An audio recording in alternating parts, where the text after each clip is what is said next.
प्राय नेपाली कलाकारको क्रेज हलमा भन्दा महोत्सवमा बढी देखिन्छ।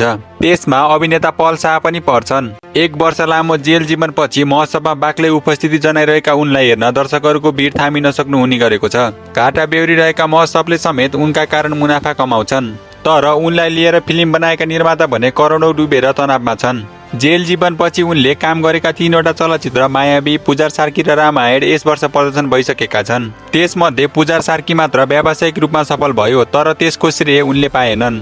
चलचित्र पुजार सार्कीमा अभिनेता प्रदीप खड्का आफै हुँदा सफलताको जस पनि उनकै पोल्टामा एकलौटी पर्यो। यद्यपि यो फिल्मको सफलताले पललाई केही हदसम्म राहत दिएको छ।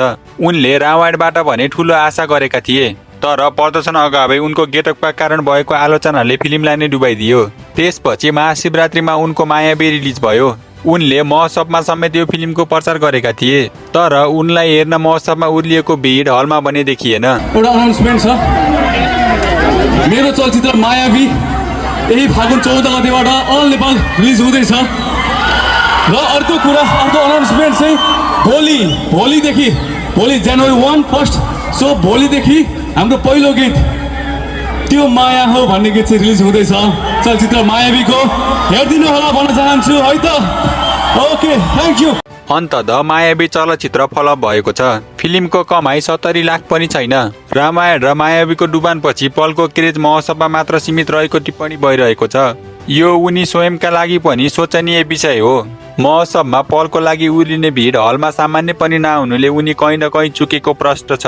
कतै महोत्सव र म्युजिक भिडियोमा धेरै देखिँदा उनका फिल्म हेर्न दर्शकले रुचि नदेखाएका त होइनन्? पलले यसको जवाब खोज्नु पर्ने देखिन्छ। पल शाह अहिले भने मोहरको सुटिङमा व्यस्त छन्। उनको यो चलचित्रलाई दर्शकहरूको साथ कस्तो मिल्छ त्यो भने समय आएपछि नै थाहा होला। पल शाहको क्रेज हेर्दा चलचित्र चल्नु पर्ने जस्तो लाग्छ। नेपाली सिने जगतमा उनको क्रेज राम्रो नै छ। उनी धेरै दर्शकहरूले रुचाइएका पात्र पनि हुन्। उनको सिनेमा व्यावसायिक रूपमा सफल भने भएको छैनन्। उनले आफूलाई नेपाली सिने जगतमा प्रमाणित गर्नुपर्ने देखिएको छ। अब आउने उनको चलचित्र व्यावसायिक रूपमा पनि सफल बनोस्। उनको आगामी चलचित्र मोहरको व्यावसायिक रूपमा सफलताको लागि अग्रिम शुभकामना।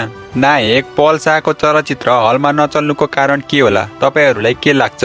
आफ्नो धारणा तल कमेन्ट बक्समा भन्न सक्नुहुन्छ।